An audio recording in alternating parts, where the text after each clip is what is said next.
I know don't exactly look that great, and this is kind of impromptu. But oh, and also this has nothing to do with MMOs, so I'm not sure people will actually watch this like they do most of my reviews. But I just feel like adding a couple thoughts tonight. As the title no doubt indicates, this is about Mass Effect 3. This is heavily spoiler intensive. This is assuming you've played the series and know the series and have finished Mass Effect 3, and so I'm not going to bother trying to hide anything. So if you haven't yet, feel free to not. Or, by contrast, if you don't care about spoilers but are debating whether or not you want to buy the game at the full $60 price, feel free to watch the rest of this because I. Well, let me just start here.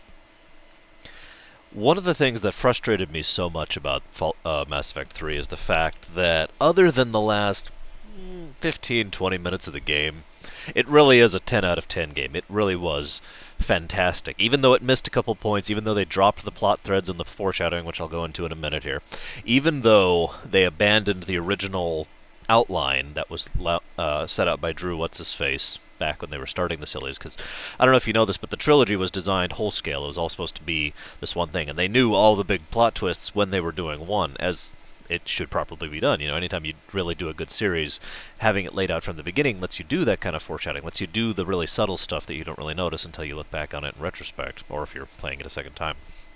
So, even ignoring the fact that Mass Effect 3 flung all that out the window, it still was a fantastic game. They still did an excellent job with it. It was still monumental. It was still enjoyable. It still had me at the edge of the seat right up to the end there. So, uh, I'm not even sure where to start. Okay. I could complain at length about the many different reasons why I think the ending. And yes, that's right, I'm going to say ending singular. Whoever said there are 17 endings to Mass Effect 3 is getting nitpicky. Or technically, as I like to call it. Technically there's 17 endings because this one is slightly different than the other 16. No, there's one real ending. And yeah, you could argue that there's three, but if you've seen all three, you know what I mean when I say there's one ending. I could bitch for quite a while about all the things that is wrong with that ending. But I'm not going to waste your time with that. Anybody who's seen it, I have yet to see anybody defend that ending. So I'm not even going to bother going over what all of you already know. Let's fling all that out the window. What I'm going to do instead is something that is going to be a little different from my norm. What I'm going to do is put forth my suggestion. Now, before I do that, actually, hang on. What I'm going to do is I'm going to put forth my suggestion on how I think they could fix the ending. And I'm going to comment on the DLC thing. I've heard a lot of this rebuild Earth thing that people are tossing around. I'm going to comment on that. But the first thing I'm going to say right here and now is what went wrong, in my opinion, in the overall sense. And what went wrong is they abandoned the original concept, the original idea that Drew had set out when the series started. Now, for those of you who don't know, the original big plot twist was that the dark energy thing, the thing that makes Mass Effect fields possible, the thing which every single piece of technology in the entire galaxy is set upon, including the Reapers themselves, was expanding, was going to consume the galaxy and possibly more. And this was a monumental threat, and so some ancient civilization had come up with a last-ditch effort to stop it, and that was the horrific process of turning their nation, their people, into the first Reaper. And it is described as horrible, and it's described as inhuman, but it's described as necessary. That was their last-ditch attempt. And so all of that foreshadowing and hinting about dark energy, about the fact that humans are unique, and the diversity of humans, and how the Reapers were basically only interested in humans, about the fact that the Reapers have been were supposed to have started this cycle much earlier than now. All that was all part of this. Now, some of this is speculation because we don't know the full details of that original write-up, but what I think was supposed to be was that each cycle, they don't actually stop the dark energy expansion that is going to consume anything. They just stall it for another, I don't know, 50,000 years or so. And so what they do is they find the most promising species, the one that had evolved along the lines they wanted, the one that found the Citadel, the one that found the mass relays, the one that they could adapt to their purposes. They found the most promising, most technologically advanced civilization, ate it, converted it, harvested it into a new Reaper. So they have another one next time, and each time they try and do better at stopping this dark energy thing. And the idea is, this is not speculation, this is the truth, that the human Reaper because something to do with humans' diversity and something to do with their innovation was supposed to be that a human Reaper could actually stop the dark energy expansion once and for all, for good. And so my theory is that after all these times of trying, they were going to come back early. Probably I forget the number, but it's before the Rachni Wars, because we pretty much know that the Rachni were pushed out by the Reapers and probably by Sovereign himself. Sometime before then was when Sovereign was going to start the next round. And he failed because the Protheans had sabotaged the efforts on the Citadel, so the Keepers didn't react and the signal never went out. The Citadel never activated, blah, blah, blah, blah. And so the cycle never actually happened, and they probably would have consumed the Asarian that time. So Sovereign, not really sure what to do, started the long game of trying to push out at the galaxy and figure out how exactly to make this happen. And, the Rachni Wars happened and several other things happened. There's a whole bunch of hinting about that I'm not going to bore you with. But there was quite a bit of foreshadowing in Mass Effect 1 especially about what Sovereign had been up to for the last millennia or whatever. Maybe it had only been a few hundred years. I don't actually remember the number. I'm sorry, so forgive me. But it had been a while. It had been a significant period of time by most people's standards. So that happens. And Sovereign comes out and does his thing.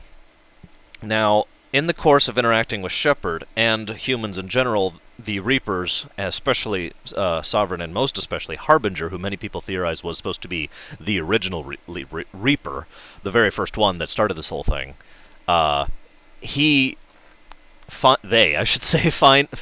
finding the diversity and the humanity, and they believe, for whatever reason, I don't know what the reasoning was, but whatever it is, they believe a human Reaper, if they were to make one, would actually be the one able to finally stop this. So that's why they suddenly put the Collectors full bore onto the humanity thing, and that's why they're in such a rush, because they're out of time. This has already taken too long. Again, this has been however many years since this cycle was supposed to start, so they are right now need to get this, and that's why they're going so haphazardly. It's been asked why the Reapers, in Mass Effect 2, if they were so powerful, why didn't they just do this stuff by themselves? I think the answer to this would have been the fact that they were rushed. They weren't exactly prepared for this. This wasn't how things were supposed to be going.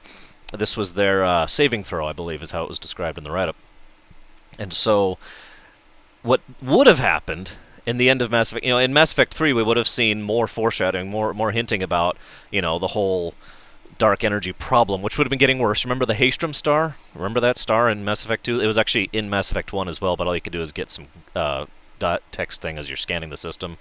But in Mass Effect 2, you actually go there as part of Tally's mission, as Tally's recruitment mission, and they talk about how the star just shouldn't be doing that, and they never actually get results as to why. And it's the dark energy thing, right? And there's just hinting all freaking over the place about the two big things, humanity and the dark energy thing. So all that was going to be continuing through Mass Effect 3 until we get to the end and we talk with Harbinger, not some god-child AI thing, but Harbinger himself, or themselves. And Harbinger, explains this is how it is, and your original choices for the ending were going to be accept this necessary sacrifice of making a human Reaper, and you yourself would also sacrifice yourself to it, and then the human Reaper stops the dark energy spread for good. So the Reaper threat is done. You just kind of had horrific effects in order to make it happen. Or you destroy the Reapers and say to heck with this, and we'll find our own way, even though at this point time is very short. From a galactic scale, we're talking like a century, maybe two, before everything goes. So that, I'm sorry if that took a little long, but I just wanted to get out of that was what the original intent was going to be for the series, for the big twist, for the Mass Effect 3, for the Mass Effect series. And I think that would have worked a lot better personally. But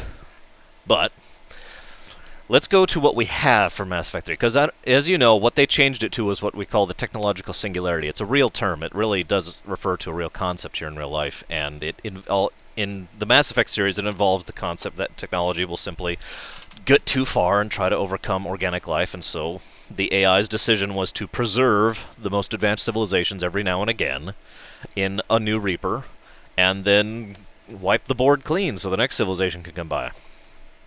Now, I gotta be honest, I don't like that idea personally, especially in comparison to the first one, especially since it completely abandons all the buildup of 1 and 2, but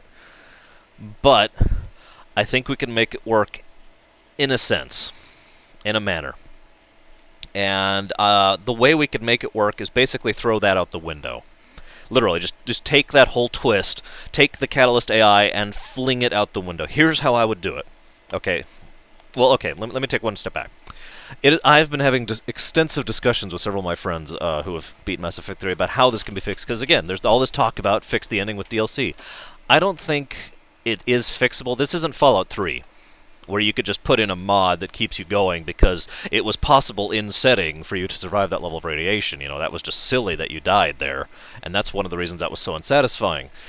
There's not really a lot of room for continuing on or fixing the ending unless you just come back 20 minutes and chop off the rest of it, which is essentially what I'm going to be planning, but moving on. And so I don't think a DLC to fix the ending is possible. What I think is more likely is they'll do this rebuild Earth thing they keep talking about, that keeps being tossed around, where you will keep playing after the fact and start seeing, some of the aftermath and blah, blah, blah. And I'm not going to buy that. That sounds terrible and not worth $10 to me, or however much it's going to be. I don't really think that's worth my money or my time. But if they did what I'm about to propose, I would buy it. I don't know why I'm playing with this. So let me try and lay this out as best as I can. Mass Effect as a whole, as a series, has always been about the triumph of bonds of fellowship over impossible circumstances, if you know what I mean. Yes, Shepard is always at the spear point. Shepard is always the tip of the spear in whatever they're doing. But it's always acknowledged that Shepard, whether he or she, or however your Shepard is, it's a she in my game, is not alone. She does not operate in a vacuum. And so it's always been about how this team, this group, this people, has managed to triumph despite basically everything being against them, right? And Mass Effect 2 went even further with this. What is the pinnacle of Mass Effect 2? The suicide mission. You're building up the whole game to the suicide mission, and everyone's calling it that. And the challenge is getting through that with all your people and walking out of it. Hackett himself in Mass Effect 3 has a line about what, Shepard asks Hackett, why me? And the response is, because you are this leader. You are the person who could get these people together and get the job done and blah, blah, blah, blah. And in Mass Effect 3, one of the things you do, still in line with the Mass Effect theme, is if you do everything right, which is possible, you have to have everything imported properly from 2 and do everything properly in 3, but if you do everything right, you unite the galaxy. The Krogan genophage is cured. The Quarians and the Krogan make peace. The Krogans and the Turians become allies. The Geth and the Quarians become allies. Everyone, the Asari, who have been aloof and above everything because of their Prothean tech, everyone... even the Batarians, I don't know how better to put that, the Batarians and the Elcor and the Volus, everyone, every major species in the galaxy is united in a way that has never happened before, and they make emphasis on this, and I love that, because that's what Mass Effect is about. The unity, the fellowship, and I want to stress this, because this is important. Unity does not mean uniformity.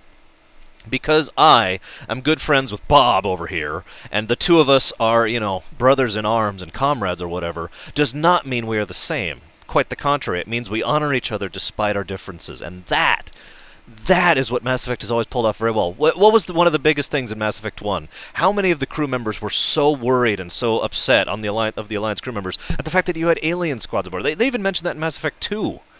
But it worked because even though you were different, you were unified. You get me here? So I just want to get that out. I'm not talking about uniformity. I'm not talking about blandness. I'm talking about unity. I'm talking about fellowship. I really don't have a better word for it. So we united the galaxy and we go after the Reapers. Here's how I would change it. We build this stupid Crucible thing, right? I think it was actually called the Crucible because I keep mistaking it and the Catalyst because they're so stupid, both of them.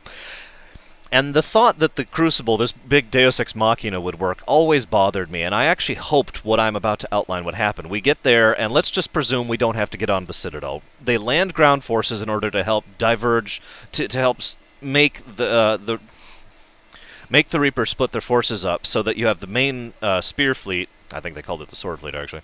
And then you have the shield fleet, and you can actually get the Crucible to the Citadel, and it docks, and nothing happens. Now, I want you to picture this, if you will, with me. Picture that scene, because this would happen just before the Hold the Line fight, when you're fighting the Reaper in front before the beam, just before that, where you have lost... You remember you're standing there, that radio, and they're talking about, 60% KIA, 70% KIA, 100% KIA, This is the situation into which you get the news that the Crucible doesn't work. This is the direst hour of the entire galaxy, this cycle, and you failed. And the trick, the twist, the new twist that I would throw out, because like I said, we threw out that old twist about the technological singularity. The new twist is that the Crucible itself was always just another trap by the Reapers. It was always just a way to get the species' hopes up and think that they could do this and gather them all in one place so they could all be dealt with at once. You with me? You understand? The catch is that the Reapers never expected what you manage in this cycle to happen, to truly unite the galaxy. The Prothean, Skavik or whatever his name is, mentions constantly how the galaxy wasn't even close to united in his cycle. The Protheans fought the Reapers, and then everyone else was doing whatever, you know? What you have done is unique. So not only is everyone there, but you were all united in purpose. And so what Shepherd does is the most awesome thing possible. They get on the comm, and they basically say, we go down fighting. To hell with this. We're going to fight the Reapers until our last breath, because they are not going to take us so quietly. And the entire armed fleets of the galaxy stand behind her or him or whatever. You follow me? And so this scene comes back. And now I want to take a moment aside and get my inner geek out for just a second. The Reapers are not indestructible. They seem to try to emphasize the fact that the Reapers are stronger than they were shown in 1, especially, and a little bit in 2. They tried to make them up stronger, so what I'm discussing, I'm guessing at least, that what I'm proposing here wasn't possible, so that they needed the Deus Ex Machina, because conventional means wouldn't beat them. I disagree completely. I really do. I think that based on the information we had in 1, and the information we were gathered in 2, and the information we had going through most of 3, that the fleet we had gathered, if we had gathered everything, you know, if we had the 7,000 or whatever war rating it was, and 100% readiness, that they could actually defeat the Reapers, because all the Reapers were right there, because that was the whole point of the trap. You see where I'm going with this? And so there would be 3 possibilities here. There would be a genuine bad ending. Let's say you do not have the war readiness necessary. You have like 1K or whatever the bottom end possible is. What would happen then is very simple. The ships would fling themselves into the arms of the Reapers and get obliterated, and the Reapers would win, and there would be a bad ending showing the Reapers harvesting the galaxy and moving on. Bad ending, right? Still probably better than the actual endings, but moving on. A middle ground ending, the middle ground ending and the top end ending both are fairly similar here. I shouldn't call these endings, we're at finales here. The middle and the top finales would both be fairly similar. The middle finale would involve you having a decent amount of awareness, but not enough, so the fleet does in fact win, does in fact defeat the Reapers in the end, but it takes too long. What you are doing on the ground is what a lot of us, and I can speak for several of my friends here, were hoping would happen when Harbinger came down and landed right in front of you, that we were going to fight him, that we were going to have the most awesome final boss in the history of final bosses, that we were going to fight the Reaper, the one that had been lifted up for a game and a half. It never happened. But in my proposed finale, we would actually fight Harbinger, and there would I could give you details if I really wanted. I've thought about this a fair amount. But, you know, for example, you would have special hotkeys. Instead of your squads, you would be commanding whole wings of troops, because most of their ground forces were right there. So, you know, Q would be the left wing, or E would be the right wing, whatever. Now, with the lower readiness, with the middle finale, like I mentioned, you would only have access to one of those, let's say Q, for example. So you could use them to distract Harbinger, and you would have to get behind stuff, behind some of the obelisks of cover, the actual Reaper buildings, because normal buildings aren't going to defend you from Harbinger's beams, and you have to basically wear down Harbinger, if that makes any sense. Now, because this is the middle ending, Harbinger eventually gets righteously pissed off, gets down in your face, and blows you and your squad away, and wipes out the ground forces about the time the fleet shows up, and destroys Harbinger. So, still a good ending, it's just all the main characters are dead, and there would be an actual ending you know, here's what happens afterwards. The people who survive, Hackett would survive, some of the leadership would survive, you know, Rex, well, actually Rex was on the planet too, but, you know, the leadership who was in the fleets, the people who actually survived and were not in the ground battle, you know, talking about what's happening and moving forward, that kind of thing. You know, at least ending with something. I haven't thought about that ending too much, because the one I've thought about most is the one I would consider the canon ending, which is the full war readiness thing, which is everything I just said before, but you have the full access to all the ground troops. Everyone is alive that can be. You know, you still lose, and this is important, you still lose Morden, Thane, and Legion. I would not change that. Those deaths were powerful. Those deaths were impacting. Those deaths made a difference. Those deaths changed the face of the galaxy. All 3 of them. And I wouldn't change that at all. I think that was well done. So everyone but them would stand the line and fight Harbinger until Harbinger comes down, righteously pissed off. But this time, Shepherd just says something, and I'm sorry, I'm not a good writer, so I can't come up with something that Shepherd says, but go to hell. Something. Just flings it in Harbinger's faces. We may be bugs, we may be insects, we may be so insignificant compared to you that we don't even blip on your radar, but guess what? We won. And that's when the fleet would get within firing range and blow Harbinger to hell and back. And he would be the last Reaper. That would be it. They won. Because of the combined force and arms of the entire galaxy united and the bonds of fellowship those people had developed with each other in a way that had never been done before. And it would be awesome. And then there would be technically two endings, right? Bear with me on this. There would be what I call the aftermath ending, which is what happens immediately after this. This would be, there would be a cutscene with at least one cutscene dealing with each individual you talk with regarding, excuse me, regarding what the effects are on them personally. For example, you'd go to Tali and Garrus, and they're planning on getting together and settling on Tali's planned house on the planet I can never think of the name of, the Quarian homeworld.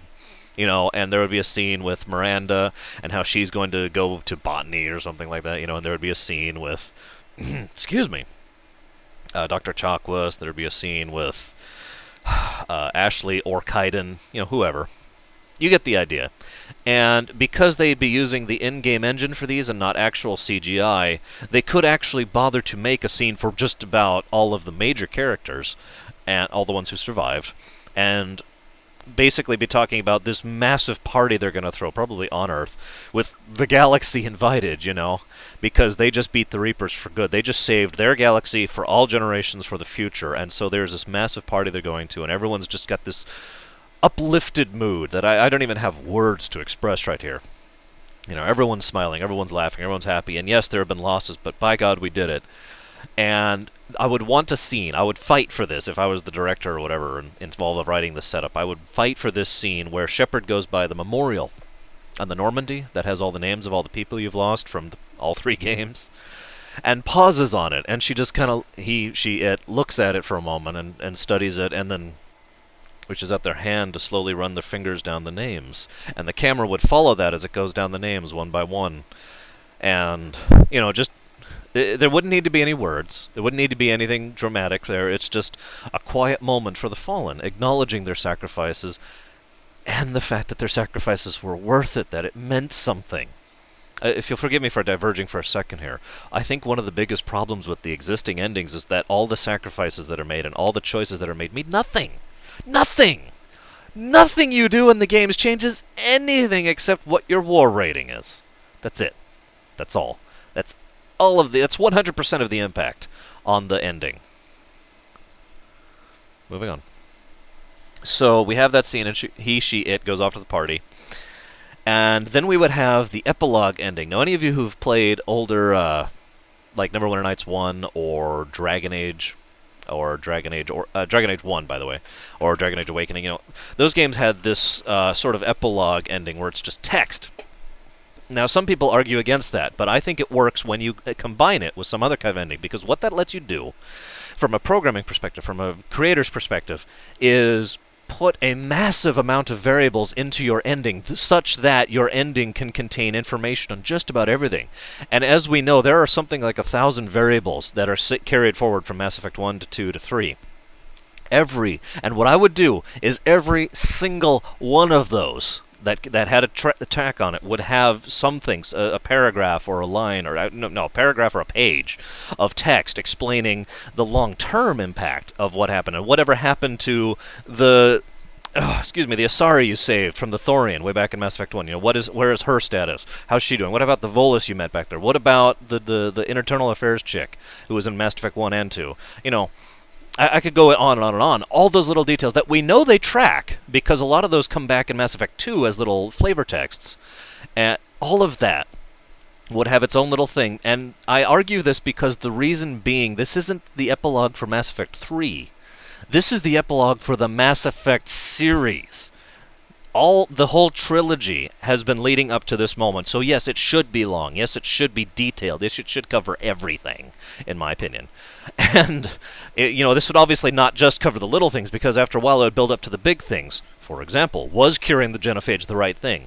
Now, if I was writing this, I would make it so that if you got Rex in charge and you saved what's-her-face, cured the genophage with more than sacrifice, the quote-unquote best path, then yes, I would say curing the genophage was a good thing. The Krogans actually managed to find their place in galactic civilization and actually have a culture and social identity again, that kind of thing. What's going on with the Quarians? Well, again, if you did everything right and you got them and the Geth to work together and got everyone on the same page, I think, yes, sparing the Geth and helping the Quarians was the right choice, and they're coexisting properly. The Quarians have been successful in terraforming their planet, and the Geth have been accepted into the galactic community with the help of the Quarians and the Alliance's good graces, blah, blah, blah, blah, blah. And really go into detail on those big choices, like what happened with the Rachni. That's another beautiful example. Did you spare the Rachni? Both times. Did you spare the Rachni? Yes. Then the Rachni do something. I haven't thought about that one as specific, but you get the point. The point is all the major choices, all the really big ones, would have a rather lengthy section about it. And if you've played Dragon Age Origins, you know that the epilogue always has a little nice backdrop image for all of these. And you could do all sorts of wonderful, subtle stuff with this. For example, let's say we get to the part about the Quarians, and we're talking about the best possible outcome for the Quarians. Excuse me. So why not just have it? It would be so easy to get the camera in-game into position to the spot where Tali was when she was picking out the window. You remember that? When you were on the planet going after what you didn't know at the time was a Reaper? Have that spot there and put up a house. Just a simple little house, doesn't have to be anything fancy, and have the window right where she pictured it, and like right up here in the front of the camera here, just have the rock that she picked up to carry with her.